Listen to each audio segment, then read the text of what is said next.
लौह पुरुष सरदार वल्लभ भाई पटेल की आज जयंती। देश भर में मनाया जा रहा है राष्ट्रीय एकता दिवस। पटेल की जयंती पर पीएम मोदी गुजरात के केवड़िया पहुंचे, स्टैच्यू ऑफ यूनिटी पर पुष्पांजलि अर्पित की। केवड़िया में राष्ट्रीय एकता दिवस परेड का आयोजन, पीएम मोदी भी हुए शामिल, लोगों को दिलाई राष्ट्रीय एकता की शपथ। केवड़िया में पीएम मोदी बोले, बीते 10 साल का कालखंड देश की एकता और अखंडता के लिए उपलब्धियों से भरा रहा। पीएम मोदी ने कहा, हमारी सरकार के हर काम, हर मिशन में राष्ट्रीय एकता की प्रतिबद्धता दिखती है। केवड़िया से पीएम मोदी ने विपक्ष पर बोला हमला, कहा वो देश को जात पात में बांटने की कोशिश में, वो नहीं चाहते कि भारत विकसित हो। पीएम मोदी बोले, वो लोग सेना को भी टारगेट करने लगे, सेना में अलगाव पैदा करना चाहते ये लोग। पीएम मोदी बोले, देश तोड़ने और बर्बाद करने वालों को पहचानना होगा।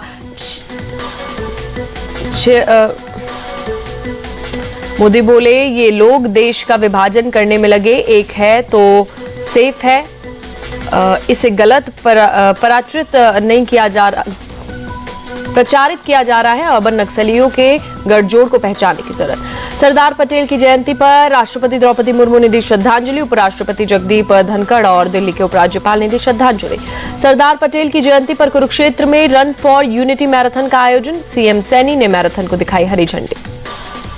चुनाव के बीच महाराष्ट्र में पोस्टर पॉलिटिक्स, मुंबई के बीजेपी कार्यालय में देवेंद्र फडणवीस का पोस्टर, लिखा प्रतीक्षा खत्म, 23 नवंबर को नए महाराष्ट्र की नई गाथा लिखने वो फिर आ रहा। शिंदे गुट के सदा सरवणकर को उतारने पर बोले देवेंद्र फडणवीस, बीजेपी का स्टैंड क्लियर, अमित ठाकरे का करेंगे समर्थन। महायुति में थम नहीं रहा नवाब मलिक को एनसीपी अजित गुट से टिकट दिए जाने का विवाद, बीजेपी के चुनाव प्रचार मना करने पर बोले नवाब मलिक, जनता का समर्थन और विश्वास मेरे साथ, चाहे कोई पार्टी मेरा विरोध करे। नवाब मलिक ने कहा, कोई नेता मुसलमान है तो उसे आतंकवादी घोषित करना और दाऊद से संबंध होने का आरोप लगाना बहुत आसान। सरकार किसी की भी बने, किंग मेकर अजित पवार ही होंगे। अनुशक्ति नगर से एनसीपी उम्मीदवार सना मलिक का बयान, अपने पिता नवाब मलिक के समर्थन में उतरी सना, कहा कितना कीचड़ उछाल ले वो निर्दोष साबित होंगे। महाराष्ट्र बीजेपी अध्यक्ष चंद्रशेखर बावनकुले ने कहा, नवाब मलिक पर हमारी भूमिका स्पष्ट। देवेंद्र फडणवीस ने अजित पवार को खुला पत्र लिखकर कहा, नवाब मलिक को महायुति का टिकट नहीं मिलना चाहिए। अजित पवार के परिवार तोड़ने वाले आरोप पर शरद पवार का पलटवार, कहा परिवार को जोड़ना उनकी जिम्मेदारी, लेकिन कोई गलत रास्ते पर जा रहा है तो वो उसका साथ नहीं देंगे।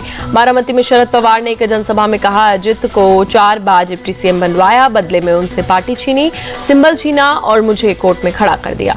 कांग्रेस नेता सचिन पायलट ने कहा, महाराष्ट्र में एमवीए गठबंधन बहुत मजबूत, जीत हमारी होगी। झारखंड विधानसभा चुनाव से पहले रांची में एक प्राइवेट स्कूल से मिले 1,15,99,980 रुपए, बीजेपी के एक स्थानीय नेता मदन सिंह का स्कूल। पुलिस को रेड के दौरान स्कूल के वाइस प्रिंसिपल की अलमारी से मिले रुपए, आचार संहिता के उल्लंघन के तहत केस दर्ज कर पुलिस कर रही कार्रवाई। झारखंड पुलिस ने इनकम टैक्स विभाग को दी रकम की जानकारी, इनकम टैक्स विभाग पैसे के सोर्स की करेगी पड़ताल। जेएमएम नेता मनोज पांडे का आरोप, बीजेपी के बागी उम्मीदवारों के लिए रखा था पैसा, निर्दलीय चुनाव लड़ रहे बागी उम्मीदवारों को मैदान से हटाने के लिए होना था इस्तेमाल। असम के सीएम हेमंत बिस्वा शर्मा ने की बागी नेताओं से मुलाकात, गुस्सा खत्म कर पार्टी के लिए काम करने की अपील की। हेमंत ने कहा, लोग हेमंत सोरेन के झूठे वादों की हकीकत समझ चुके हैं।